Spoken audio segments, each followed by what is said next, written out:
प्रभु यीशु मसीह के जलाली और सामर्थी नाम में आज दिनांक 28 मई दिन रविवार को हम आप सब श्रोताओं का हार्दिक स्वागत करते हैं। आज के दिन के लिए जो वचन है लिया गया है याकूब की पुस्तक उसका पहला अध्याय 2 और 3 पद। वचन कहता है, मेरे भाइयों, जब तुम नाना प्रकार की परीक्षाओं में पढ़ो तो इसको पूरे आनंद की बात समझो, यह जानकर कि तुम्हारे विश्वास के परखे जाने से धीरज उत्पन्न होता है।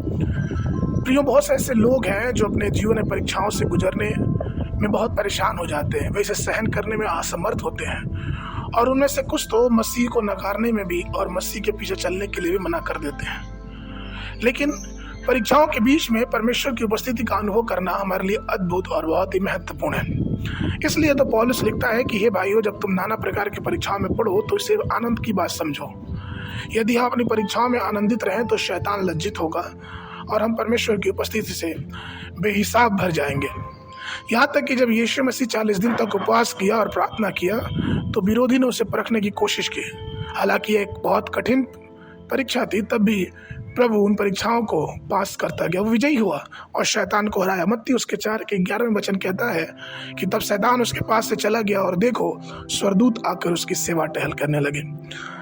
प्रियो, आपको जान के ये हैरानी होगी कि हमारी हर एक परीक्षाओं के बाद, हर एक आत्मिक परीक्षाओं के बाद परमेश्वर का दूत, परमेश्वर की अनुग्रह, परमेश्वर की शांति हमारे जीवन में जरूर आती है। परमेश्वर के लोग जब हम परीक्षाओं में पढ़ते हैं तो कुड़कुड़ाए नहीं, बल्कि उसका स्वागत करें और विश्वास की शक्ति से परमेश्वर के साथ होके उस परीक्षाओं का सामना करें। अपने जीवन में अय्यूब को देखें। अय्यूब जो एक ही दिन में अचानक बहुत सारे परीक्षाओं से घिर गया, उसने एक ही दिन में 7 पुत्र 3 पुत्रियों को खो दिया, उसके सारे पशु खो गए, उसके शरीर में दर्दनाक फोड़े हो गए।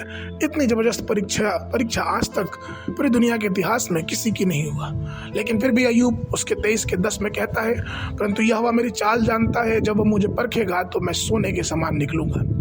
प्रियो, इसका वजह सिर्फ ये है कि वो विश्वास पर मजबूत है। उसे मालूम है कि उसके जीवन का रक्षक परमेश्वर है और जो परमेश्वर पर भरोसा करते हैं परमेश्वर उनका भला ही करता है। हमेशा हमारा विश्वास मसीह पर रहना चाहिए। हम उस आनंद में अपने आप को जीवित रखें जो आनंद परमेश्वर ने हमारे लिए दिया है। परमेश्वर के सिंहासन के सामने अपने पापों को माने, अपने आप को शुद्ध करें और तब परमेश्वर हमें अपने भरपूर आशीषों से और अपनी उपस्थिति में हमें हमारे जीवन को आगे लेके जाएगा। इसलिए इब्रानियों की पुस्तक उसका 12 अध्याय 2 पद कहता है कि इस कारण जबकि गवाहों का ऐसा बड़ा बादल हमको घेरे है तो आओ हम हर एक रोकने वाली वस्तु और उलझाने वाले पाप को दूर करके वो दौड़ जिसमें हमें दौड़ना है धीरज से दौड़े। बाइबल अध्ययन के लिए आज के मनन के लिए 2 कुरिन्थियों की पत्री उसका 12 अध्याय और उसने उससे कहा, मेरे अनुग्रह तेरे लिए बहुत है क्योंकि मेरी सामर्थ्य निर्बलता में सिद्ध होती है।